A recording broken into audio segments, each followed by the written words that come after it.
Baiklah, bismillah, assalamualaikum warahmatullahi wabarakatuh. Perkenalkan, nama saya Jeku JNPM 2021020205, Prodi Hukum Tata Negara kelas D. Di sini saya akan membuat video presentasi yang berjudul Substansi Hukum Islam dengan mata kuliah Filsafat Hukum Islam dan dosen Erpin Yoki Pradikta MHI. Untuk mempersingkat waktu, langsung saja kita langsung ke materi yang pertama, yaitu makna hakikat sesuatu menurut filsafat. Definisi hakiki atau esensial adalah pernyataan hakikat sesuatu, yaitu suatu pengertian yang abstrak, hanya mengandung unsur pokok yang diperlukan untuk memahami suatu golongan tertentu dan untuk membedakannya dari golongan lain, sehingga sifat-sifat golongan tersebut tidak termasuk dalam hakikat sesuatu itu. Definisi yang disebut dalam ilmu mantik atau logika sebagai jami, memuat, dan mani atau menolak adalah definisi yang paling penting dalam ilmu pengetahuan dan filsafat. Definisi itu tersusun dari jenis yang terdekat atau genus proximum dan perbedaan spesifik atau differentia specifica. Jenis atau genus ialah setiap pengertian yang menyatakan hanya sebagian dari hakikat sesuatu. Artinya pengertian tersebut belum menyatakan hakikat sesuatu itu seutuhnya. Perbedaan spesifik atau differentia specifica ialah setiap pengertian yang membedakan golongan atau spesies dari jenis-genusnya. Misalnya, berkat budi membedakan manusia atau spesies dari hewan atau genus. Pengertian filsafat hukum Islam. Filsafat hukum Islam terdiri dari 3 kata, yaitu filsafat, hukum, dan Islam. Filsafat hukum adalah pengetahuan tentang pemikiran mendalam, sistematis, logis, dan radikal tentang berbagai aturan yang berlaku dalam kehidupan manusia, baik aturan bermasyarakat maupun aturan bernegara. Hukum adalah peraturan tentang perbuatan dan tingkat laku manusia dalam lalu lintas hidup. Secara singkat, hukum berarti ketetapan. Adapun pengertian filsafat hukum Islam adalah kajian filosofis tentang hakikat hukum Islam, sumber asal muasal hukum Islam, dan prinsip penetapannya, serta manfaat hukum Islam bagi kehidupan masyarakat yang melaksanakannya. Dengan demikian, yang dimaksud dengan filsafat hukum Islam adalah setiap kaidah, asas, atau mabda, aturan-aturan pengendalian masyarakat pemeluk agama Islam. Kaidah itu dapat berupa Al-Quran, hadis, pendapat sahabat, dan tabi'an, ijma ulama, fatwa, lembaga keagamaan. Filsafat hukum Islam diartikan pula dengan istilah hikmah at-tasyrih. Faktor yang menjadi ciri filsafat hukum Islam. 1. Wacana atau argumentasi.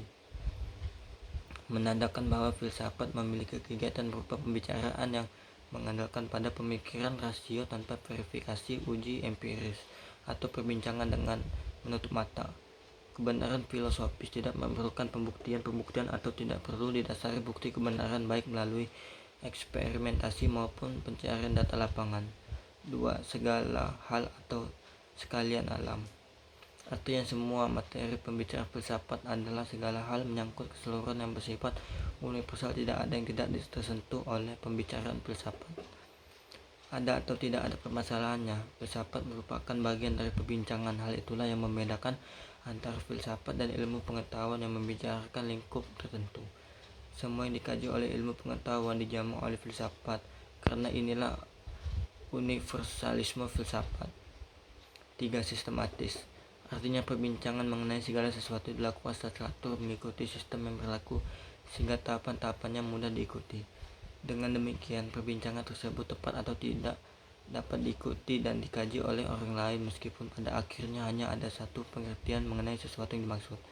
4. Radikal. Artinya sampai ke akarnya, sampai pada konsekuensinya yang terakhir. Radix artinya akar, yang juga disebut arche sebagai ciri khas berpikir filosofis. Perbedaannya dengan pengetahuan adalah adanya asumsi sebagai titik tolak yang disebut sebagai keyakinan filsafati. 5. Hakikat merupakan istilah yang menjadi ciri khas filsafat. Hakikat adalah pemahaman atau hal yang paling mendasar.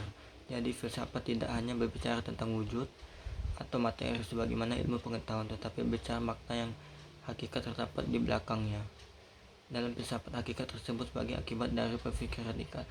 Berdasarkan 5 ciri berpikir filosofi tersebut, dapat diambil pemahaman bahwa filsafat merupakan kebebasan berpikir manusia terhadap segala sesuatu tanpa batas dengan mengacu pada hukum keraguan atas segala hal, bahwa Sekalian alam dan segala hal dapat dilihat dari berbagai hal sudut melalui kontemplasi pemikiran yang sistematis, logis, dan radikal. Segala hal yang dipikirkan oleh filsuf. 1. Berhubungan dengan sesuatu yang bersifat metafisik yang tidak dapat dilihat. 2. Berhubungan dengan alam semesta yang fisikal dan membentuk oleh hukum perubahan. 3. Segala sesuatu yang rasional dan irasional. 4. Semua yang bersifat natural dan supranatural. 5. Berhubungan dengan akal, rasa, pikiran, intuisi, dan persepsi. 6. Sehubungan dengan hakikat yang terbatas dan yang tak terbatas. 7. Berhubungan dengan teori pengetahuan pada sebuah keberadaan pengetahuan manusia yang objektif maupun yang subjektif. 8. Berhubungan dengan fungsi dan manfaat segala sesuatu yang didambakan manusia atau dihindarinya. 9. Berhubungan dengan kebenaran spekulatif yang bersifat rasional tanpa batas sehingga berlaku pemahaman dialektitas terhadap berbagai penemuan hasil pemikiran manusia, tesis yang menghasilkan antitesis dan terciptanya sintetis. Sekian presentasi dari saya, wabillahi taufiq wal hidayah. Wassalamualaikum warahmatullahi wabarakatuh.